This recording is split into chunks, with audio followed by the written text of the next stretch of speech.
life, from your relationships to your health and well-being, from your career path to your abundance, from the quality of your inner connection to the fullness of your self-expression. Here on the Christine Upchurch Show, we explore ways to get into that vibration of change with experts in the fields of consciousness, psychology, spirituality, health, healing, and science. Are you ready to step into your vibration of change? Hello, everybody. Welcome. You might be listening live on 1150 AM KKNW, on transformationtalkradio.com, or you might be watching on Facebook Live. Today, we've got it on 3 pages. We've got it on Transformation Talk Radio's page, my professional page, and I'm going to tell you about my guest in a minute. It's on her page, too. So it's like we're going that one technological step further, and I'm so grateful to Olivia at TTR, who's taking care of that. Good morning, Olivia. How are you doing? I'm doing well, thank you. And good morning, Mr. Benny. Hi there. KKNW. Yeah, and then probably what the next stop will be national television for your next visual concept. I'm working that. I'm feeling that for you. I'm working on it. That would be a kick, because I think that the sorts of things that we bring forth on this show are so important. And at one point, you know, I used to call it the new mainstream. Excuse my cat's behind. Indy's on my lap today. But I think that people are getting thirsty for a new kind of knowledge. And I believe it's taking us beyond what we would often refer to as the New Age movement. And I suspect my sense is over the next year or so, it's going to be even greater need for it. So national television sounds great, Benny. But does that mean I have to get out of my yoga pants? It's kind of amazing on what they can do nowadays with Zooms and TV being on the remote level. So I'm sure our producers will work with you on that one, and theirs too. I'm so excited about our show today. Our guest today is Patricia Monna, and I saw her in an interview, and she was talking about remote viewing, and she was talking about it a little differently and with greater ease than I'd ever heard anybody talk about it before. And I don't know about you, but I'm fascinated by this concept of being able to tune in and actually visually see and hear in different locations, and maybe even at different times. So Patricia Monna, she is an internationally known psychic medium, remote viewer, and founder of Psychic Awareness Retreats. Patricia has dedicated her time and expertise to local and international law enforcement agencies and around the world to help locate missing persons, hello, Indy, and bring closure to victims of homicide, kidnapping, or unexplained disappearances. Such an important gift to be able to share. Patricia has been featured on Deep Space as an expert remote viewer for Gaia TV and has appeared on Gaia's hit show Beyond Belief with George Noory. In addition to locating missing persons, Patricia teaches psychic development, guided meditations, and meets privately with clients from around the globe. We'd like to welcome our guest today, Patricia Monna. Hi, Patricia. Thank you so much for having me. I feel honored to be here. It's so great to have you here. And I am absolutely fascinated by remote viewing. I've taken many journeys down all sorts of new age and spiritual rabbit holes, but I haven't gotten very far down the remote viewing one. I've gotten my binaural beats, and I've talked to a few people, and I've read some books, but it's something that I'm thinking must be a gift of some sort. First of all, before we get into your background a little bit more, is this something that people can actually learn? Oh, yes. Everybody has this ability. Totally. It's just like if we have 10 fingers, we can play the piano, and we can play it like this, or we can play it like a concert pianist. It all really depends on the level of natural abilities. I mean, that definitely has something to do with it. But it is definitely teachable because I teach it at my retreats. And I know, at the very beginning on the Saturday when we start, and then the Saturday when we finish, their minds are blown because they're seeing it and experiencing it for themselves. It isn't just me telling them my truth. It's them experiencing their truth. And that's the most important thing, because this is a spiritual journey. It really is. And how connected you are to your source I'm telling you, you can see anything when you're connected in.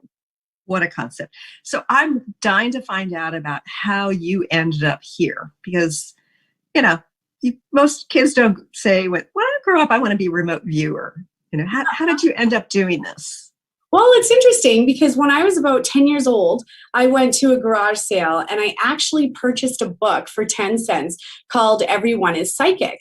And I don't know why I purchased it, because I was brought up born again Christian, going to church, saying my prayers, on our knees at night before going to bed. And I bought that book. I still have it. I carted it around with me for the last over 30 years. And when I finally picked it up and went to go read it last year, I couldn't believe it. It talks about remote viewing and Stargate and Russell Targ and Robert Monroe and all the, awesome ones that started this. So yeah, it's weird. So as a kid, I guess there was sort of something there, and I could feel things and see things. But I remember looking at my girlfriends in high school going, what do you mean you didn't know he was cheating on you? Like, what's wrong with you? It's so obvious. To me, it was this stuff was so obvious.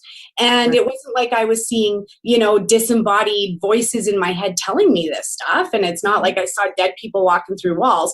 So to me, I had no idea that my consciousness or that my reality was any different than anyone else's. And I don't necessarily think it is. I think I've just learned to tune in to and heighten my ability to be able to read energy, because every single one of us has an energetic signature, just like a fingerprint. And so I guess I'm attuned to be able to tune in to that energetic signature. And once I can get in there, there's nothing that I can't see, whether it's a live exercise where I'm looking through that person's eyes and I'm merging consciousness with someone and looking through their eyes, or if I'm doing the bird's eye view to be able to see what happened to the scenario of the person that's missing. There's many different ways, or there's mediumship. If they're ready to talk on the other side, then they have a say in locating themselves too. But if I can't contact the person who's deceased, maybe they're not even deceased, and that's why I'm not seeing them on the other side, right? There's different methods that you can do with remote viewing. Now, when we talk about remote viewing, my remote viewing isn't your typical remote viewing, because when I was taught at the Monroe Institute by Paul Elder, and if you ever want your mind blown, oh my God, go see Paul Elder at the Monroe Institute. By far best teacher I ever had. And there is a systematic approach to be able to do remote viewing, and you're supposed to describe the stuff that you see, feel, taste, hear, you know what I mean?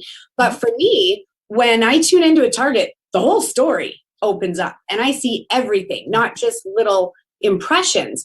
I'll see, if there's a red barn in the background over here and a blue house over here, I'll see that. And then what I have to do is I have to take what I see and plot it onto Google Earth and then hand coordinates to law enforcement on where I believe the people will be found. But I see it first, and then I have to spend hours usually on Google Earth to match it, because if you're off just by a little bit, that can be a lot of space, when you're on the ground. So you got to be pretty accurate where you're dropping pins and telling them to look. So how do you proceed when you start to tune in? I mean, first of all, do you need to connect with a person's clothing item or something that had their vibration, or do you just tune in to find their signature first before you are looking for them, say? Well, for me, I need a pictures, and then I can tune in. I'm super visual. So when I see a picture of someone or a picture of the target, I can go right into it. I just need to be able to get the energetic signature. Now, I have done blind targets a lot where it's just a number on an envelope. And you've got to tune in to what's in that envelope. And I've done here. I'll show you. I've got some of it here. Oh, cool. And I can show you. So this one was from an Outbounder exercise So this is where the person was standing in Lake Eola Park, and she was staring at this, and we had to tune into her energetic signature and see through her eyes. What is she seeing? Where is she? So there's the picture, and you see the trees and the buildings and the water fountain, right? Uh-huh. You see the trees, the buildings, the water fountain. Oh, interesting. So Back it up just a little bit. See if the camera will focus a little bit better. Oh, no, a little forward. Yeah, there. Yeah. Wow. Right? So, and that's looking through someone's eyes, tuning into a live energetic signature. And where that comes in handy is for perpetrators, right? Chasing a perpetrator. Look through their eyes. What did they do? What did they see? Where are they? Where are they sleeping? Where are they located? Right? Once I can get into someone's energetic signature, I can see where they are. So, okay, so I know that you've helped with dozens of missing persons cases and murders and such. Mm-hmm. Do you have to know, let's say somebody's been murdered and their person is missing. Do you need to know who that perpetrator is in terms of like the police saying, we think this person did it? Oh, I just need a picture. I just need a picture. Picture of the victim? A picture of the victim? Of the person that I'm looking for, yeah. And then I go from there. And that's literally all I want. Tell me where they last went missing and give me a picture. From there, I'll be able to trace their energy. And the least I know, the better, actually. Like, I purposely don't watch the news or anything in case I'm called into a local case, because the more I know, the more it's like, okay, oh, that was a preconceived notion. And I want to go in blind with knowing absolutely nothing. So that's actually the best way for me to get involved, is to know nothing. Send me the picture and where they went missing from, and I'll tell you where they went from there. Okay, so can you share an example, without getting too graphic for our audience, of a missing persons case that you figured out the person had been murdered and that you helped the authorities find their way to the victim and the perpetrator?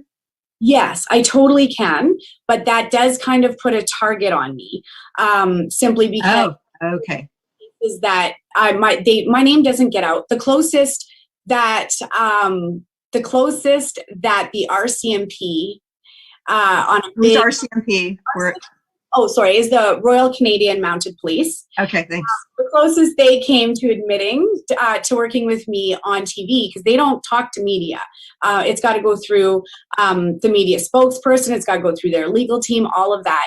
And I had a really amazing case in Lethbridge where the person is now in jail for what she did. And when it broke, they said we used unconventional methods to solve. Are you kidding me? I worked with guys for months on that case. Wow. So, but I can show you, like, I'm going to have to hide the officer's information because this is live or whatnot, but I can show you my RCMP recommendation that does say that I found a missing person. So, I mean, and that's just one. I've worked with law enforcement. How I got started was actually Find Me. It was an organization that does use psychics. And it out of Phoenix, Arizona. Kelly Snyder is a retired, I believe he's FBI and DEA he was working in. And he created a law enforcement group of active, retired, everything is in there, from linguistic specialists, handwriting specialists. We've got cadaver dogs, search, track, and rescue, forensics. All of that is in there, including 115 psychics that have been background checked. Like, it was a big deal to get in with that team. And I worked with them for quite some time, for about 8 or 9 years before I started getting noticed up in Canada. And I like serving my soil, if that makes sense. So of course it does. I take on as many cases as I can up here and help out where I can. But I can, you know what? I can talk about one that my very first one that I did. And you don't need to show us the proof. I'm just very curious about Well, the sorts of cases that you've helped solve. all of them, from suicide to murder, kidnapping. The only cases I refuse to take is children. And that the reason why is I'm a mother of 3. I was a palliative oncology nurse for 13 years before I did this. Why I loved doing my job is these people have lived. Let me help them die. Let me help them leave this planet in peace and knowing that they're going to a better place. So I loved end of life care.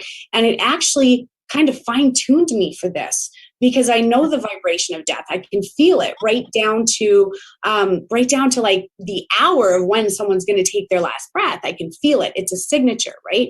So for example, mind you, I don't know if I should, like I've got a bunch of casework that I did on it. And you know what? I know that Find Me was out there in the news about this case. So they were involved and so anyways, this case, Adam Blanchard, was my very first case that I helped to find. And he had his truck stuck in the mud. And I knew it was suicide. I knew he had gone. I knew that there was a gun that he had taken. I saw which gun, where it was in the vehicle. And so from his vehicle, I just needed to know where the vehicle was. And from there, I was able to track him right down to where he had taken his life. A lot of the cases that I've worked on, unfortunately, is suicide. It is. Wow. I've done lots of cases of murder, but majority of the cases that I found is suicide. So Patricia, you're also a medium, right? Have you gotten any kind of feedback from those who've either been murdered or killed themselves, somebody who's passed over, after you've helped bring justice or closure for the family? Well, you know what? It's interesting that you say that. And I can tell you about this one case because it's actually part of the George Norrie interview that's coming out in May. Okay. So this girl came into my office, never seen her before in my life, young girl. She sits down and she had come to see me about, she met a guy, she was moving to Saskatchewan, and she just wanted to see, how everything was going to play out. And when she sat down, I said to her, I said, you have 2 men here and both of them are claiming to be your father. I said, but one is black and one is white. I said, and she's a white girl. And she says to me, she goes, well, that's my stepdad. My stepdad was black. And he passed away a few years ago. And she says, but my father's still alive, my biological father. And that's when he came through and showed me where he was. And I said, no, I'm so sorry, but he took his life. And he literally showed me where he would be found, when he would be found, all of it. So I told her, I said, and she had come to see me, I think it was October of 2019. And I told her that in April of 2020, he's going to be found. And her jaw was on the floor because she says, that's really weird. My dad is very transient personality where, he'll come in for 6 months, be father of the year, and then take off for 2 years and I won't hear from him. And she goes, I haven't heard from him in a couple of years, or in a few years. And she's like, so I don't know what's going on. Well, lo and behold, she gets a hold of me in April to let me know her father was missing. And he commits suicide right in North Vancouver, right where I said he would be.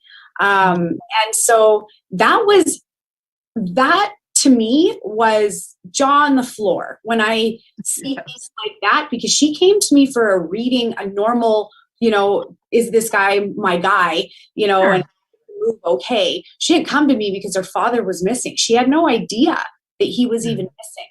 So that has to be probably the most bizarre way spirit has ever come to me and said, hey, you need to help find me, that kind of a thing. Because she came to me for a regular reading. Wow. So that one was quite unusual. So when you're tuning in and whether it's, psychic reading or remote viewing, you talk about energy signatures. I'm kind of curious about what your physical responses, what your psychological, the energetic process that you go through? What does it feel like? What's your experience like? Well, so the first thing that I do before I even start an investigation or do a reading is I say a prayer. I hold hands with the person, that if it's in person, or else I'll energetically connect if it's through Zoom. And then I go in, and it's almost like watching their movie or taking the book off their shelf and flipping back and forth between the chapters and just letting them know what the story's all about. And I see it very visually, and I feel it. It's almost like I'm reading someone's memory or something, because I'll like, if they were sitting on a brown leather couch when they went, when they were murdered, I will see the brown leather couch. I will see the numbers on the door and be able to say it's a white house with green trim.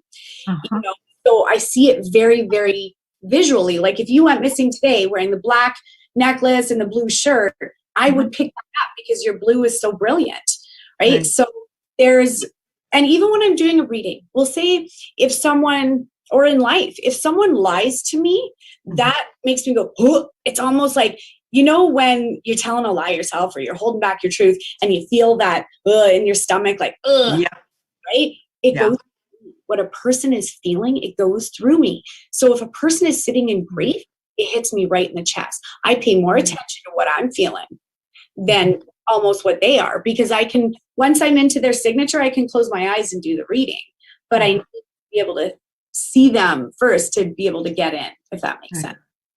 Okay, so I can do it without a photo too. It just takes longer, and it's almost like looking across a football field and trying to describe something. It's not as acute. When I have a photo, I can get in and see it all. So if you are tuning into people's grief, people being murdered, people committing suicide, how do you process that in a way or detach from it so that it doesn't affect you? Well, how do we detach when we watch what's on TV?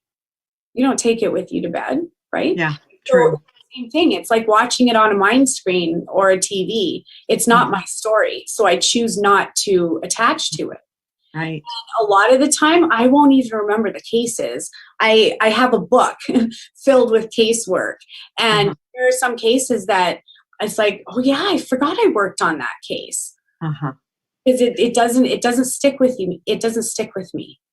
It's funny because I've gotten lots of psychic hits over the years, and I've had friends say, oh my God, such and such just happened. Do you remember when you told me that it would happen? I'm like, no, really? When? Like it's just like, there's a sense of neutrality when it comes through. And that's usually how I understand that it's not me creating a story around something or kind of generating it myself. But rather it's like, it's just this doesn't really make sense, but may spew out of my mouth or something. And that neutrality, I think is to me, it's a signature for me that it's valid information. Absolutely. And you know what? In order to even get out, you have to come to that space of neutrality. I'm glad you brought up that word, because it's so true. If I'm sitting here worried about my kids, worried about my husband or what I have to do later, nothing's coming in. It's a pure block. I have to be able to completely get away from my own electrical charges and what creates my emotional charge, right? In order to feel theirs. I have to be able to block that out if I want to go into someone else's story.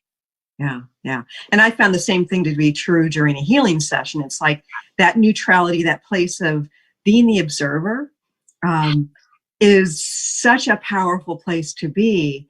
And it becomes second nature. But I think that for many of us, because we're so used to being in our own emotional arena and being reactive and triggered by other people's emotional arenas, that it's, there's a step to take in order to get to that neutrality.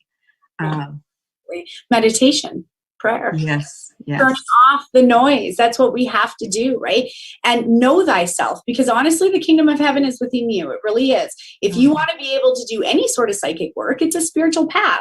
You have to go within and build that bridge. Know how you're connected to your higher self and your spirit guides and your angels. Know who walks with you, because when you do, it's a whole team of information. It really is. And you're privy to all of it when you're vibing with that wave. Right. So how do we connect with our support team, so to speak? Just start talking to them, honestly. So even when I'm working on a missing person case, you have to be able to get out of the left brain logic.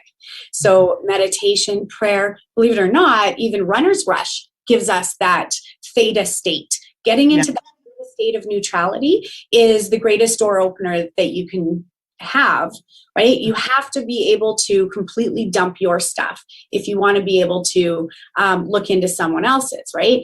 So like I said, the kingdom of heaven is within you, and you have to be able to turn that noise off if you want to hear what's going on with other people. So meditation, prayer, being out in nature, connecting, getting grounded. Yes. Visualization is a really big one. Okay. So if you want to know the easiest way to be able to tune into someone's vibration, it does take practice. So I can show you a little exercise if you want. Let's hold that for after the break. Okay. So stay tuned, folks. Let's learn more about remote viewing. Oh, I'll spit out the words. Let's learn more about remote viewing with Patricia Monna here in just a few moments. Okay, all clear.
Let me know when you want to come back here, ladies.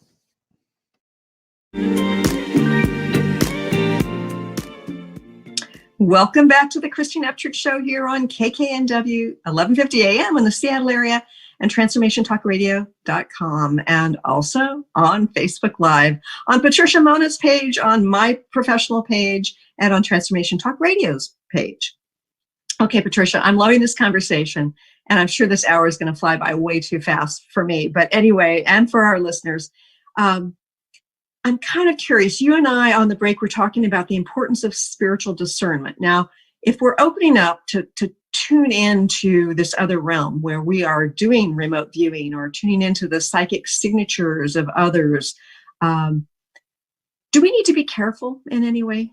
100%. Absolutely. First of all, you have to know your power, your light, your source. What fuels you. I always say a prayer before I do any sort of investigation, even a reading. I'm asking for only information of the highest good for all involved to come through. I'm asking for the highest light of heaven's protection, and then I go in.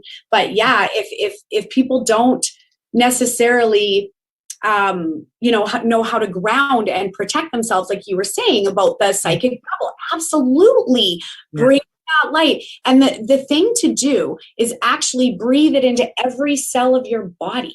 When you're inviting that high Christ consciousness light, visualize it going through every pore in your body, every pore, because our skin breathes, and it breathes even more so than this when we're breathing in energy. So take it from every pore and pour it into every cell. And that's how you can even more so ignite that light and bring in that stronger shield. But yeah, you don't want to play with this stuff. When I wake up in the morning, I say my prayers, I set my intentions. And before I go to bed, I also say my prayers and set my intentions of protection and only blissful dreams. And I got to say, there has been major psychic attacks going on our planet over the weeks. Absolutely. I'm not of it either. I've been psychically attacked so bad over these last few weeks. And you and I have that in common. And I just want to back up for a minute and say that once upon a time, I thought that the negative entities only existed in the sense of if somebody is fear-based, they bring it to them. And first time I actually saw one of these things was when I was working on a person doing a healing session. They were lying on a massage table. I'm down by their feet, working on the light, being in this neutral place. And then all of a sudden I see this thing with eyes coming out of them. I mean, I've seen energy coming out of people, dark energy, but this was actually a being who looked at me. I'm kind of like, oh, here, have some light, and it disappeared. But recently, as you're saying, there's been some heavy duty negative beings that I so I want to hear your story. I want to share my story because I think that it's probably happening to a lot of light workers right now. It is. Absolutely it is. We're under attack. And the thing is that it merges with your mind. It starts within your energetic field. So if you've been feeling clumsy, it will, if it's sitting over here, of course, you're going to feel off in your grid, in your personal bubble, right? Okay. So you'll feel tired because you're actually carrying other energy that doesn't belong to you. You'll feel discombobulated, like you can't sleep without, you can't have a peaceful sleep. And during the day, your mind is racing and you can't seem to get grounded and centered. And then that's when it starts to get into the consciousness. And that's the problem. We need to guard our consciousness. We need to be mindful of what's going through our head at all times, because especially men right now, Christine, I'm telling you, there is something going on with men where they are really under fire. And if they don't know what's going on and they don't know how to practice mindfulness and get out of that voice and literally give it to the light, rebuke it, it's going to get bad. That's why the suicide rate has gone up right now. And if you want to get really into it, I've known of 11 suicides for men and 2 women. But here's the worst part. Here's where it all correlates. They all said they couldn't shut the voices off, and they all hung themselves. They all hung themselves. So that is the signature move of this entity. Yes. And so I want to share a couple of things that my guides offered me sort of leading up to this that kind of surprised me. Although I think that spirituality can get a little too cotton candy-ish, like, sweetness and light, I've sort of gotten beyond that. But, I've had these good boundaries. Well, at one point, my guides were suddenly presenting me with this sword, probably about 3 feet long, of white light sort of right in front of me. And I kind of intuitively knew to bring it down into myself. And it would appear multiple times a day. And, I was just sort of like, bring it down into myself. And then I found myself occasionally just saying the words Christ consciousness. Now, everybody, wherever you are right now, just say those words, Christ consciousness, and see how it makes you tingle in a different way or makes you feel differently. And so it's like my guides were setting me up to become more of a warrior, and I had to battle something that was flying in for 2.5 days and 2 nights that, and I'm used to having really good protection. And so I think that if somebody who's done as much inner work as I have, who's been working in the light for so long, is having to deal with this, what about the average person? Oh my goodness. Especially if they don't know how to bring up that boundary. I have something that obviously I came across it so I could tell you about it. But so that psychic attack made me start looking, okay, how can I block it as well as bring in my light? Because it was bad. While I was saying my prayers and I was doing my stuff, I could still dream nightmare after nightmare. So I was like, okay, this got to go. Well, I found a product, actually. It's called Defender Shield. It's a Defender Shield blanket, and it blocks out EMF, radiation, all of it. I don't have the blanket with me here, but I bought all their products once I saw that the blanket worked. I put it around me, and it's like everything stops. It's so the coolest thing. You even put your hands on the blanket and your hands start vibrating with the most amazing energy. So you put it around you, and I got to tell you, it's like instant. So I just think, how much magnetic stress are we actually walking around used to? Yes. And we don't even know. So okay, cool. So that when it's on my lap, I'm not feeling the EMF from my computer. That's the only thing I have in the office from it. But it's defendershield.com. And I'm telling you, Christine, this blanket, I have slept like a baby since I got it. Interesting. Well, I've taken some deep dives into things that people would term conspiracy theory. And I'm realizing that a lot of things have been called. Uh-oh, did we freeze? There was a whistleblower who was talking about the chemtrails holding these nanobots, this technology that's designed to get into our systems and go from our lungs into our gut and take hold, so that the electromagnetic stuff like the 5G or whatever can have some control. And And they said that the people who are experiencing Morgellons, those things that are coming out of the skin, are actually evidence that this stuff has taken hold within bodies. Wow. And so I think we are, in a sense, under attack. You can say, okay, well, it's just a matter of the electromagnetics, the microwave technology, or it could be something more sinister. But that's really cool if there's a product that can block that out. It totally does. And then it came through my head, I'm like, oh my God, this has to also block out psychic attacks, because everything is energy, right? Yes. Even a psychic attack, it's a stream of conscious energy coming at you, trying to get at you, right? So it's like, I guess that thing blocks out all that stuff. Because like I said, I've cocooned myself in it every night, and it is sleeping like a baby. It's great. You got to get yourself one. It's defendershield.com. And no, I don't sell them, but I'm very impressed with the products. Interesting. The first time I was evaluated scientifically by 3 different universities for healing ability. And the first time I was evaluated by Konstantin Korotkov's team. He's developed this technology where you put your fingers into this device, and the electrophotons, the biophotons, get measured, and it creates this imagery of what your field looks like, what your chakras look like. And so they said, turn your hands off. And, as healers, we're not ever completely off, but you did that, and now turn your hands on. And my before picture, there was like this huge gaping hole over by the side of my right thigh, up by my hip. And I'm thinking, this is weird, and then when I turned my hands on, that hole was completely closed in. My aura was larger. My chakras were larger, rounder, more centrally located. well, I'm thinking, but why was there this big hole there before? And I realized I had cargo pants on and I had my cell phone in that side pocket. Yeah. And then I realized, first of all, it's affecting our energy fields. And this is years ago. So this is the older technology.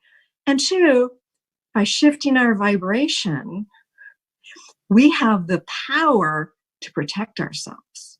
Absolutely. That's Krillian Photography. Yeah. It's actually an upgraded version of that. It's more scientific. Yeah, it's fascinating. And they're able to measure the biophotons in a variety of ways. And, I was skeptical. I'm a former research statistician who, ended up going into healing and consciousness. But I thought, okay, yeah, put your fingertips in this device and it measure. And that convinced me. It's like, oh, yeah, there's a hole in my field because of my cell phone, Yeah. So cool. Okay, so how do we, besides this device, how do we discern what's our voice and what's not? Because I think oftentimes people who are here to help light up our world in a variety of ways tend to take on other people's stuff. And if there's this great negativity there that's big enough so that people are feeling attacked when they're used to having these nice bubbles of protection, how does an individual discern, is this my stuff or is this coming from somewhere else? Feel it. Feel it. Your feelings are the voice of the soul and will never steer you wrong. Like I was saying, if someone lies to me, I feel it here. If someone's covered in grief, I feel it here. Right. To me, it's a feeling, it. If something feels off, it is off.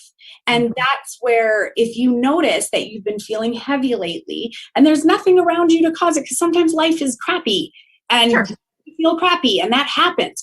But I'm talking about when you wake up feeling like crap, when you wake up feeling heavy and you just can't shake it and you're tired and feeling clumsy and all of that stuff, check your energy. One of the things you can do is scan yourself. So, and starting from the top of your head, going down, just close your eyes and just feel into your auric field and feel if there's any blips that are around you in your auric field, because it'll feel like something's there. If there is something there, then you cast it with light, or you bring in your angels and your healing team and get them to seal that, pull out the negativity, seal it with light, bring yourself back up. And then if you feel like your visualization isn't strong enough, because trust me, visualization is key for this stuff. It totally is. If I can't, even when it comes to missing persons, if I can't visualize a body in water, I know it's not in water. I know it's on ground. Right? It's not, it won't let you visualize something that isn't there necessarily. Right? Got it. Okay. In that state. So it's being hyper aware. And that's why you have to go in and know yourself, know what pain you're carrying, transmute that into light so that we can rise up as warriors of the light and help these people that are, stuck in darkness. But no, you gotta feel it. If it feels off, it is off. Start questioning it. Yeah. And I'm tools out of the toolbox for it. I love, Patricia, that you said warriors of the light, because I think that for the longest I hope I didn't lose you. It's a matter of not just all love and light, but strength and light, protection and light. The masculine version of the light, not just the feminine receptive version of the light. Well, and it's doing the right thing. You know what I mean? It's changing, it's transmuting the heaviness and negativity of the world. We need to realize that we are all one. And what we do to another, we are doing it to ourselves. If we're kicking someone's ass, guess what? When we go through that life review, we're kicking our own ass on the other side, right? And so you literally feel and experience everything that you've ever touched, done, influenced, anyone you've ever loved. You're going to see yourself through their eyes. And that's how you will know the cause and effect of your own actions in your own life and what imprint you left on this earth. and I think that it's really important that people, the kinds of people who listen to these sorts of shows, sometimes need permission to set boundaries with others. They think it's a matter of being all loving to everybody, but sometimes we need to love a person over on the other side of the fence, kind of thing. And that some people feel like they need to have permission to set those boundaries, that they're somehow being unloving or harmful by pushing somebody away. What's your perspective on that? You got to be careful what you tolerate, because you're teaching people how to treat you. Yeah. Right. So, I mean, you can be all love and light and a little bit of F you at the same time. You know what I mean? I don't take no crap. I love that. I don't take crap from anybody. We're here to help humanity and to raise them up. A lot of us are, and a lot of us don't know what they're here to do. So you got to go within and figure that out. And all I know is that your passion and your purpose are married. So you got to think, what are you drawn to? What catches you? Because even that 10-year-old me bought that book for 10 cents. Everyone is psychic. It's in our soul. There's the story in there that we know. And I believe that that's where deja vu comes in. It's that little glimpse, above the veil of amnesia that, oh, I remember you. Oh, I remember I'm supposed to be here at that time. We recognize our people who belongs in our tribe by the way we vibe, right? Vibe attracts vibe, the way it feels. If it feels off, it is off. Right. Okay, before we go any further, I've got an important question for you. But before we go any further and run out of time, I want to make sure our listeners and viewers know how to connect with you and what it is you offer. Thank you. So I do offer psychic readings, and I do offer missing person services. I am full up right now. Ever since I've been doing these interviews, I've been bombarded, and I do that. Can you repeat that? You were frozen at my end. I want to make sure that people heard it. I said I do psychic readings in my office here in Calgary and also over Zoom.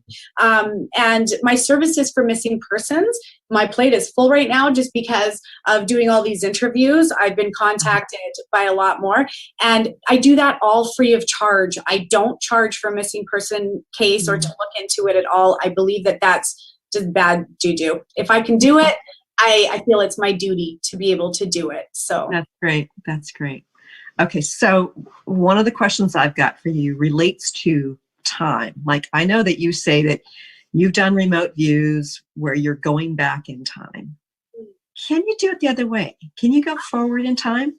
Oh God, yeah. I actually, one of my coolest predictions was one of my clients winning the lottery, and she actually won it right down to the day that I wrote on the piece of paper and told her she'd win it. And it was $7 million. It wasn't little. It was $7 million. Oh my goodness. Yes, of course you can remote view the future. I predicted babies. I even had a baby named after me because I predicted her coming. Oh, so that's great. That's great. It's all part of the book. Right? It's all part of the same story that we're creating. So absolutely, there's no such thing as time on the other side. Even with that lady, when we're going through the outbounder exercise, we've got to put time aside to be able to tune into her time, what she's experiencing in her time. Right. So do you do remote views in a way that where you're looking at the collective? Like what's going on for us at the higher level as a collective and where we might be going in our future?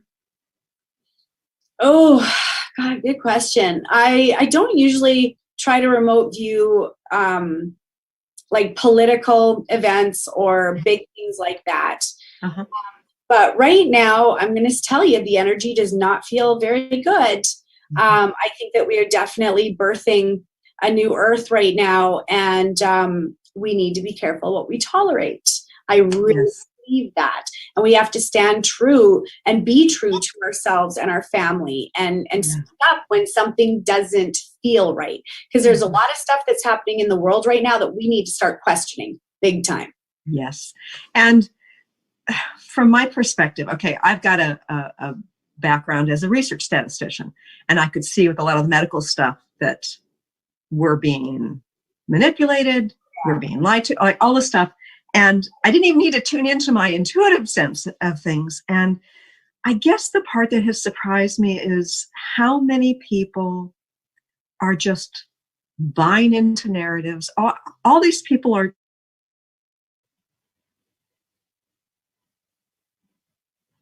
Uh-oh, did I lose you again? The energetics of it. Can we help those people? Can you repeat that? You froze. Sorry. Okay. That's okay. I know that there are plenty of people who aren't seeing those things. And it's like, I feel like once we've opened our eyes to it, once we've opened our senses to it, it's there, it's palpable, and the information's out there. But there are plenty of people with their blinders on. Do we have a responsibility to help others open their eyes? No. People will come to their truth in their time. There was a time where we needed to be screaming it from the rooftops. Well, guess what? That was last year. Yeah. People can't see through the illusion and the BS that we're being fed right now. That's on them. That has to be on them, because we can't force our truth on someone else. We have no right to, right? Maybe that's how they want to live their timeline, is in fear, right? Yeah. All I know is that I don't want to live my timeline in fear, so I choose not to. I'm completely mask exempt. I haven't worn a mask the whole time. I was blessed to have an amazing doctor who gave it to me on day 3. And because up here, anywhere you go, you have to be wearing it. And that's the way it is here too. I gotta tell you, I was in a car accident the other day and I went into the police station maskless, and you should have seen the smiles on these police officers. It's a lot of nerve going into a police station with no mask on. But yeah. I think I got the best service that I've ever had. It was wonderful. So I don't know. I think we need to stand in our power and our truth, whatever that looks like for us. And we shouldn't judge another person's path at this point. We were all blind at one point. Right. And I think that we've learned, many of us have had to learn along the way that we shouldn't be psychologically codependent with others, right? But we also can't be spiritually codependent. We can't save somebody from going down a path that's going to lead to their death, because who are we to say that that's not the role they came here to play? Exactly. Totally 100%. You can't die before your time. And here's the other thing, you guys. You cannot experience something that is not written into your timeline. That's why not everyone gets cancer. Not everyone gets diabetes or a broken leg. It's an experience. And same thing with this pandemic. It's an experience that our souls wrote in to experience at this time for whatever reason. This shift, and we signed up to be a part of it. So we have to embrace what we're here to do. And we cannot be scared of something that, anything, a big yellow bus could come out and take me out tomorrow as I cross the street, right? So you can't be scared of any of it. Just be. And when we're engaged in fear, scientists say that it affects.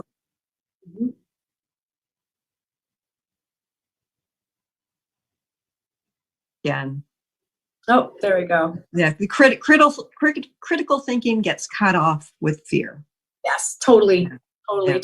And it lowers your immune system. Look what it does to the body. So we can't feed into that vibration. It's no good for our bodies. It's got to go. This hour has flown by, Patricia. I want to thank you for joining us here today. And again, what's your website? Oh, it's www.patriciamonna.com. And it is Patricia Monna Intuitive Consulting on Facebook. And I am teaching psychic development online through Zoom. So wherever you are in the world, feel free to come and join me in the class. And her last name is spelled Monna. Right. Thank you for being on here today and for doing what you do to help individuals and to help humanity. Thank you, Patricia. Thank you so much for having me. It's been wonderful. I feel like I could talk to you all day. I know, it's a great conversation. And I want to thank our listeners and viewers. I look forward to talking to you again soon. Thank you. All clear.